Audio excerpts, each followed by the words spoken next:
Hey YouTube, this is Ruskin Amusement Park Fan 62. Now, the 2020 amusement park season is a very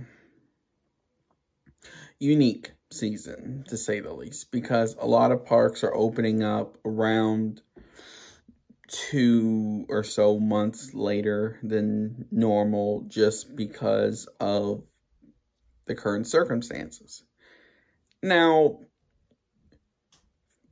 this may not have too much of an effect on full-time parks such as Disney, Universal, Magic Mountain, Knott's, and a few others. Now, yes, like places like Disney, yes, they are struggling for money right now.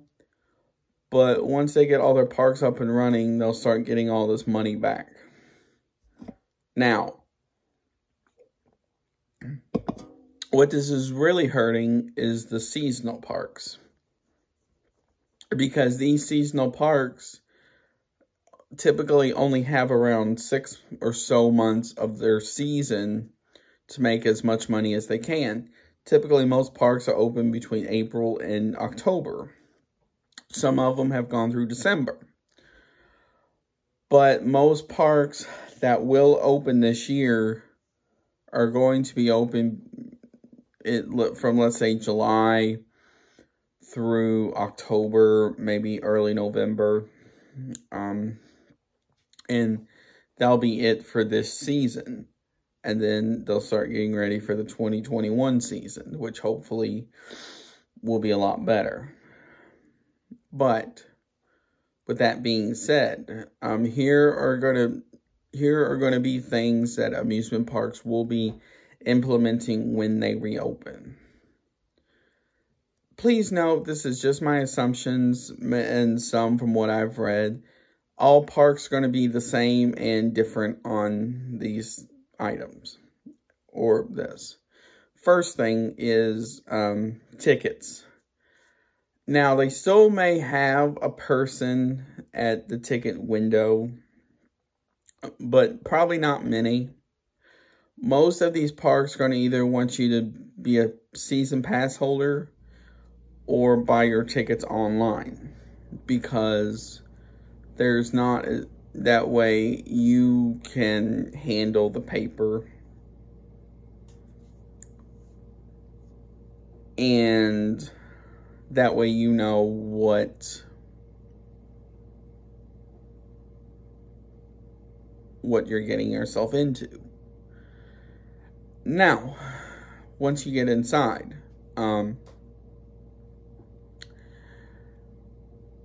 parks are going to, for food and drinks and merchandise and games, most parks are going to do moneyless transactions, meaning credit cards or debit cards. Now, as for kids who come to those parks who don't have those two items, the best solution, in my opinion, if you still want them to go to those parks, is to go to Walmart or even the dollar stores or something like that, and you can buy those cards you can put money on. Now, that is going to be kind of weird, I admit, but that is probably going to be your best solution. So that way, you can always just put more money on that card when you can.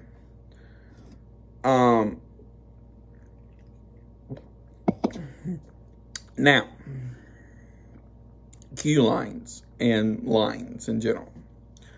Now, these are going to be a little bit different than normal. Most of the time, you'll stand around 2 to 3 inches from the person in front of you. Well, because of the social distancing guidelines the government have put in place, along with state governments, that won't fly. So most parks will probably do something along the lines of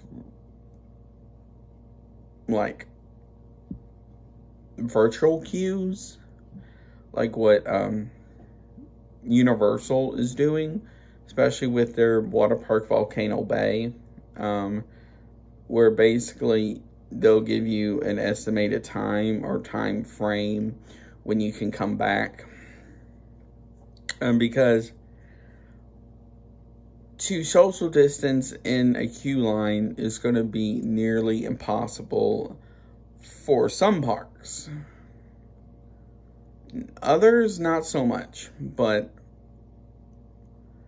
I know it's going to be a challenge to get used to doing that. But some of these things are going to be for the best, just for these parks to open, just for them to make money, for the little season that they have, for the ones that are seasonal. Now, food and drinks. Now, for the time being, don't expect the large sit-down restaurants to be open. Or if they are, expect tables to be scattered around. Now, how they're going to do certain things, I don't really know. Especially like with a group of people. It may depend on that state and their guidelines when it comes to that.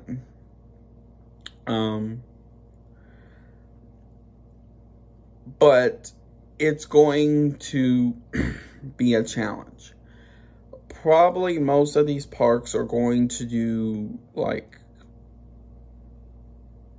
where you walk up to the window, order, get your food, and you go on.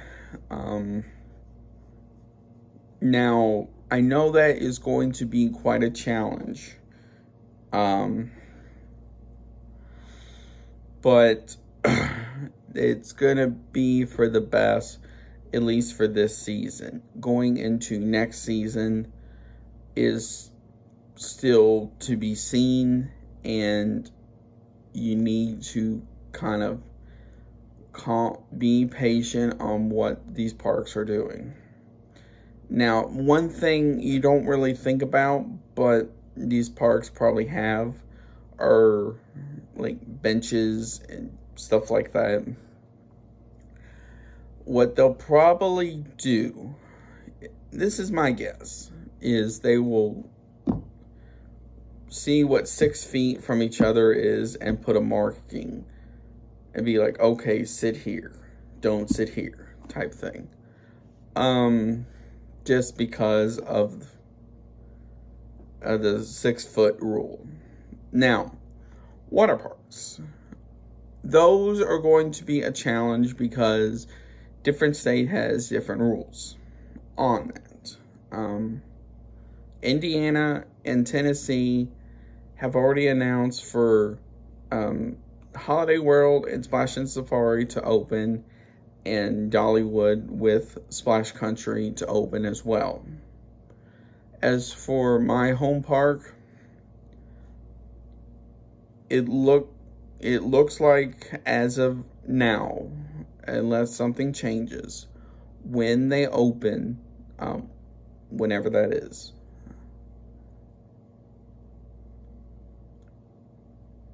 it's just going to be the dry park, along with maybe the water rides. But the water park will not open as of now. Now, that can still change depending on what our governor sees as far as what Holiday World and Dollywood have in place for those parks, how they implement a lot of the rules. Now, that could still change, but it's to be seen. Now, the last thing is this, and that's how long can you stay in these parks? It's going to vary by park. Some parks can say you can stay all day. Some parks will give you a time limit. But it's going to be up to each park, and their laws will depend on how long you can stay. And also it will depend on if the water park's open or not. Because if the water park's open or not, that is going to change some, but not a whole lot.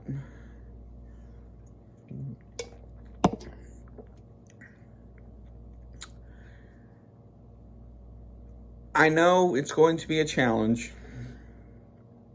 to get used to these rules and whatever these parks put in place for the 2020 season.